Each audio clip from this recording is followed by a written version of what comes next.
Morning, lovely viewer. Well, this one's on you, Gav. This is Brother Cadfael. I'm not even sure how to pronounce the name. But this is it here. It's just arrived today. And Gav, you asked for an unboxing. You asked for the unboxing and the planting. So we're going to do it. It feels heavy, which is a good thing. Wow. Wow, wow, wow. That is amazing. Yeah, this was delivered this morning by Hermes. And I'm afraid that David Austin have switched over to Hermes from DPD. Hermes, as I've said before, a shocking reputation for delivery in my area. A truly shocking reputation, and I'm hoping that David Austin have not switched over to Hermes. DPD were fantastic, but I have to say, this is an amazing bare root rose. I am really, really happy with that. Look at that. Look at that root system there. And look, pen of judgment. 1, 2, that's substantially thicker than pencil thickness, that one, and that one there is probably pencil thickness there. I don't know if you can see that very well, but it's got 3 canes coming up. That is fantastic. That is fantastic. I'm really pleased with that. Now this rose, it has got mixed reviews on YouTube. Some positive, some negative. But Gav, he has got the Midas touch when it comes to recommending roses. So I'm placing my faith in him again. He says that his one, it needed a fair amount of sunshine. Now, with regards to planting this, I will show you where I'm going to plant this. I'm going to have to cut the video up. I was thinking of putting it in a pot, but I'm now thinking of putting this in the ground in place of one of my Darcy bustles at the front of the house. It'll have all morning sun. This is a rose that's got strong scent. It's a pink rose.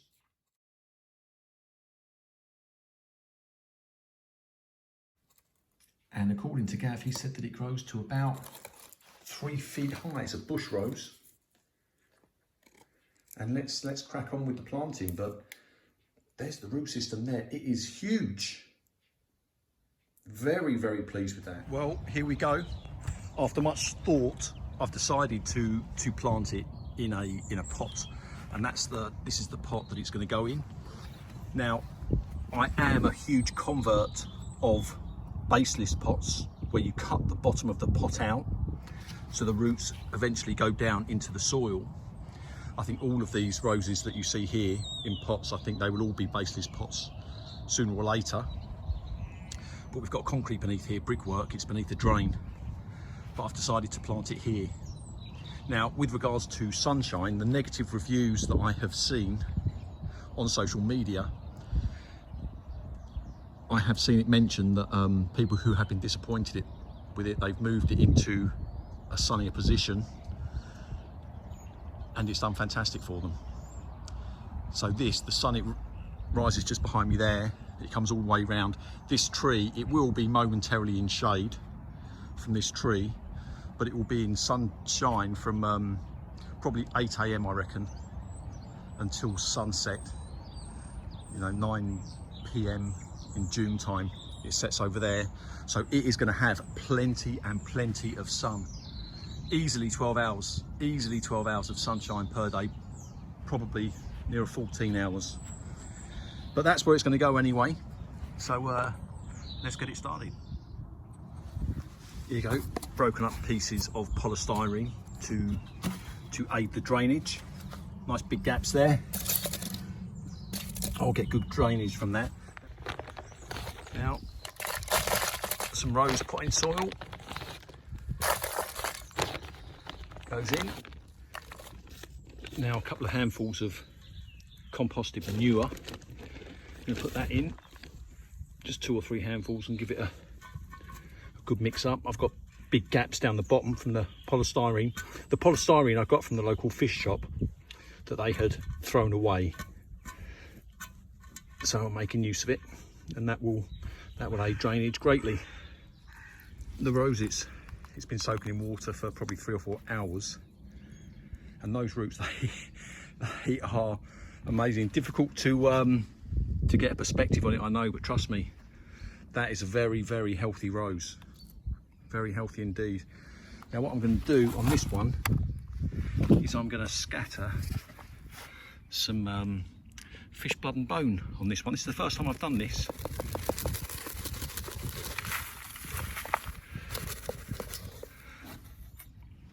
There we go. Just slowly starting to fill it now. Got a bit of a gap here, so I'm going to try and get my fingers in and just give it a press down. I do want it over this side a bit more away from the bird bath, so it's not, this one's not central in the pot, but that's okay. I'm giving it a bit of a firm down, make sure there's no gaps.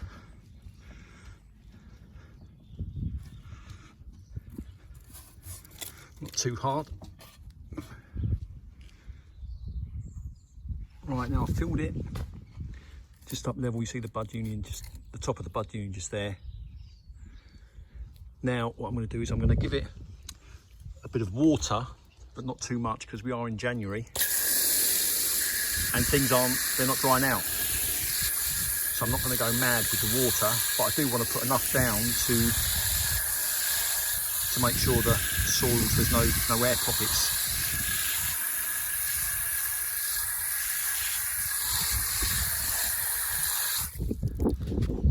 Next up, I've got this here. It's a coconut wrap that I got from Amazon. It was a lady by the name of Rose Garden Gems, is what she goes on YouTube. And the purpose of this matting is to insulate the top of this plant around the bud union. We're in January, we could well get snow, and this coconut matting will just help insulate this bit a little bit. So I'm going to put that on next. Right, that's the coconut matting that I've put down. Like I say, that was courtesy of Rose Garden Gems, an idea to stop the you know, the penetrating frost and damp going down into the freezing conditions, going down into the pot. And I'm just going to put a bit at the bottom as well, just to stop the frost, the ground frost from rising. I think that's a great idea. I think I've got it right in that the wood chips then go on top of this and not the other way round. But Rose Garden Gems, thank you very much. She's a Filipino lady now living in Europe. Like many people, people are coming over from the Philippines. They seem to be avid gardeners. I've just put that, why not just put that over the top as well. I've got this from one of the green pots. Why not throw that on? And now we'll put the wood chips over the top. Right, well, there he is. I think that's pretty much done. You see where these two canes here are growing towards each other. Unfortunately, this cane here has got a bit of a wound just here, and you can see when I do this, it is kind of bending on that thing. So I'm gonna cut it back here, just beneath that, which is a bit of a shame, but you know, sometimes they do have a bit of damage when you get them. But that was an old wound by the looks of it. But let's see how we get on. Gav, you wanted an unboxing and a planting, so there it is. That obviously is not mine, that's my wife's. But we'll see how we get on. I'll leave it here for 2, maybe 3 years, and we will see what it comes out like. Right, lovely viewer, thank you very much. I hope you have a lovely day.